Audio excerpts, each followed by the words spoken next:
Hi, my name is Dennis Downing. I've written a collection of short stories called A Few Steps from the Grave. This short story is among those stories. The name of the story, Night Terrors. Now I'm going to read it for you. Please excuse my reading disabilities. All right? Thanks. Here we go. Night Terrors. A memory gone but not forgotten is what haunts the man dressed in black. He's sitting on the knoll in Central Park at midnight, knowing he should be safe at home. But the park had called to him. It is the evening of a full moon, but the moon had set at 10 o'clock. Now the preternatural night obscures even the brightest of stars. Darkness rules. Cody's black clothing makes him invisible. That is what he has been since he returned from Iraq. Invisible. Invisible to his family. Invisible to his friends. Invisible to the girl who loved him before going away to war. Had it been the explosion? Is that what wiped the life away, like chalk from a blackboard? The nightmares await him each and every night.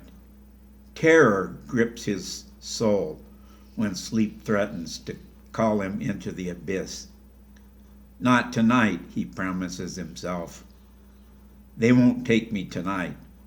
No, this night I'm going to be the one in control. His pistol is beside him as he sits on the grass. It has been his constant companion since his return. The pistol is his escape from things too dark. If he can't control his fear, now he has reached the time. The time he hoped would never come is now knocking at his door. Death is calling him into the depths where he hopes his fear cannot follow. Come to me, death calls. Give in to your fear. I am here. I will protect you from the terror you feel. Then something less than a whisper calls to him. Cody, you don't have to do this. Is there someone here? He asks himself. Is there someone with me in the night? Who are you? Cody asks. I am the woman awaiting you. I can help. I don't believe in spiritual apparitions, Cody tells her. You don't have to believe in me for me to exist, she whispers. I am here for you. No one can help me, he tells the voice. The death of the girl was not your fault, the voice whispers. I was responsible for sweeping the area. It's my fault. I should have known it was there. It was placed there after your sweep. How could you know that? I just know. Captain Cody Hamilton was in charge of making sure the area was clear of mines. He had ordered a sweep of the area by 2 teams with mine dogs. They had swept the area clean the day before. Captain Hamilton asked the girl to bring his radio from the Hummer. Now this night, Cody picked up his pistol and jacked around into the chamber. He could still see the look on the young girl's face. She was proud that he had asked a favor of her.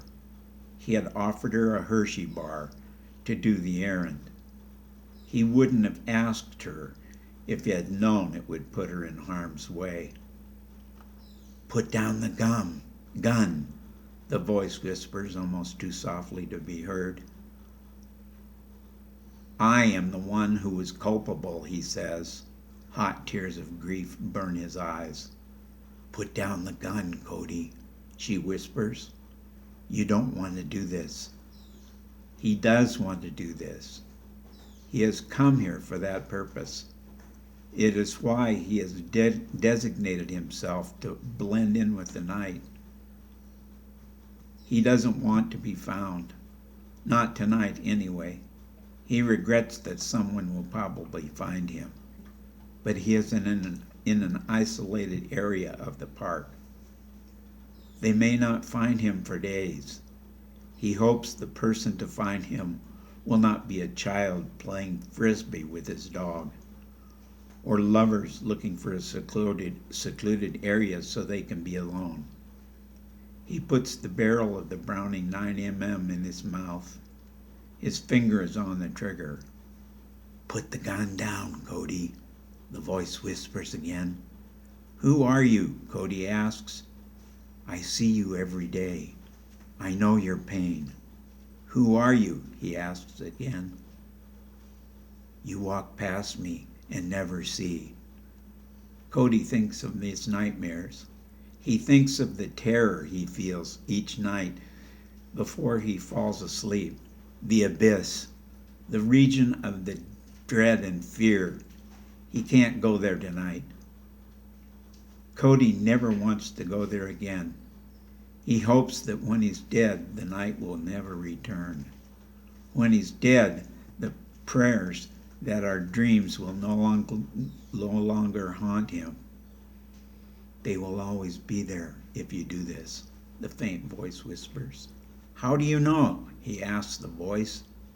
"I've been where you are," she whispers. "No one has ever been here," he thinks to himself. "No one has ever felt my pain. I am responsible for the death of that little girl. They call what I have PTSD, but what do they know? They haven't been where I am. How could they know?" "I know, Cody," she whispers. "I have been there." "Been where?" he asks the darkness. "I was there when you were there.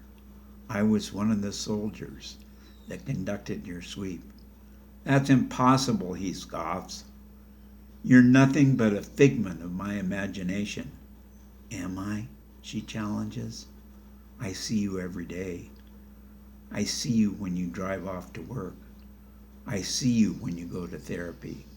I see you when you go for your daily run in the park." "Why don't I see you?" Cody asks incredulously. "I am invisible to you, but you could see me if you wanted to."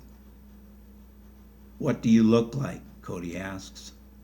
"I have long black hair. I wear it in a braid," she whispers. "I usually wear silver earrings.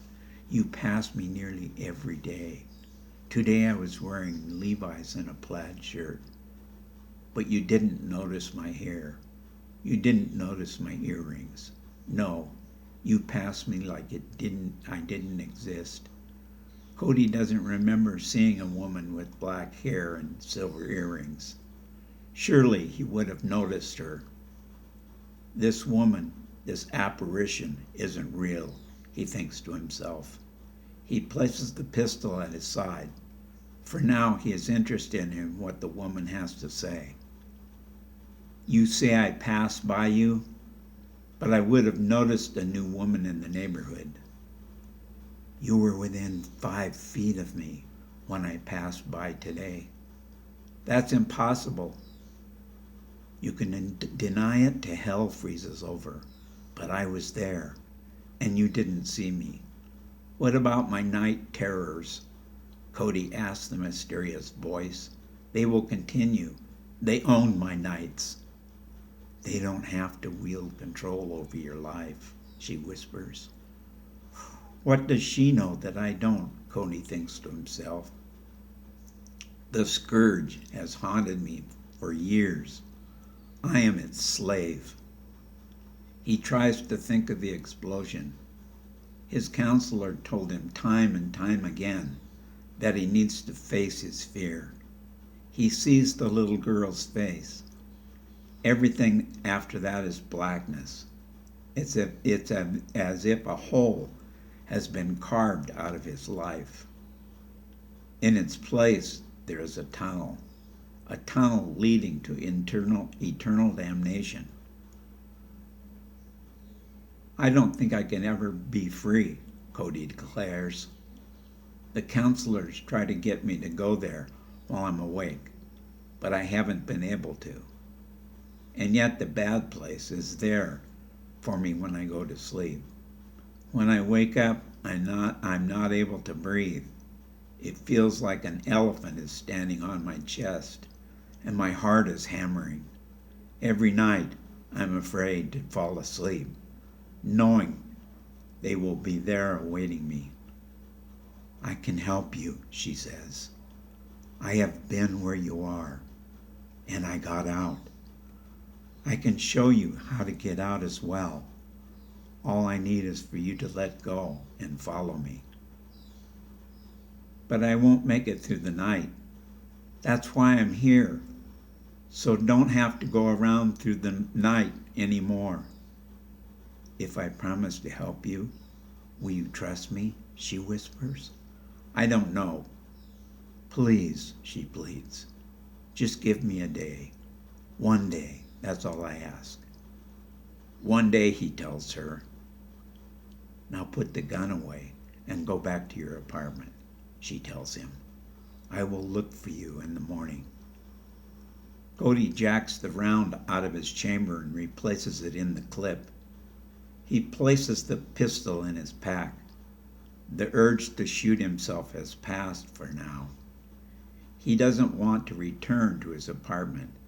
He knows that's where hell lies in wait for him. The best that haunts his dreams will be there as soon as he falls asleep.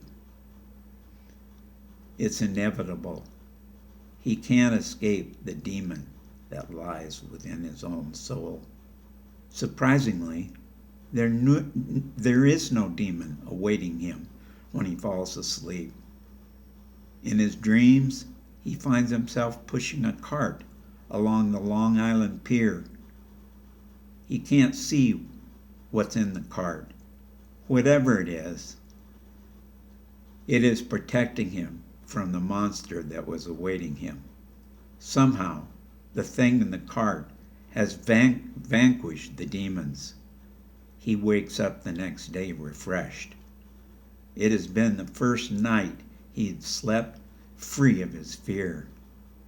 It's Saturday, and he decides to go to the park on the corner and shoot some hoops. He looks for the mysterious woman on the way, but he doesn't see her. Was it all in his head? But what about the nightmares? Where did they go? When he gets to the little park, there are 3 kids on the jungle gym being watched over by their mother. There are 2 boys playing basketball one-on-one, while a girl watches them from a wheelchair. Can I join you guys in a game of 3-way? Cody asks. No, but we'll play you 2-on-2, the older boy tells him. But I don't have a partner, Cody says. You can have Jake, the older boy says. Come on, Jasmine. We got ourselves a sucker. The girl in the wheelchair sloughs her sweatshirt and wheels onto the court. Cody wonders why he hadn't noticed her. She is exotic, mysterious, and beautiful. She has jet black hair with a single braid worn over her shoulder, and is wearing silver hoop earrings. Jasmine and her brother David trounce the crap out of Cody and his partner Michael in 3 games. After the games, Jasmine rolls over to Cody.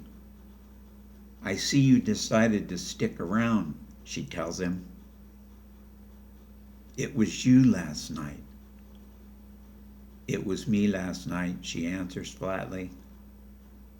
You know I would make it, didn't you?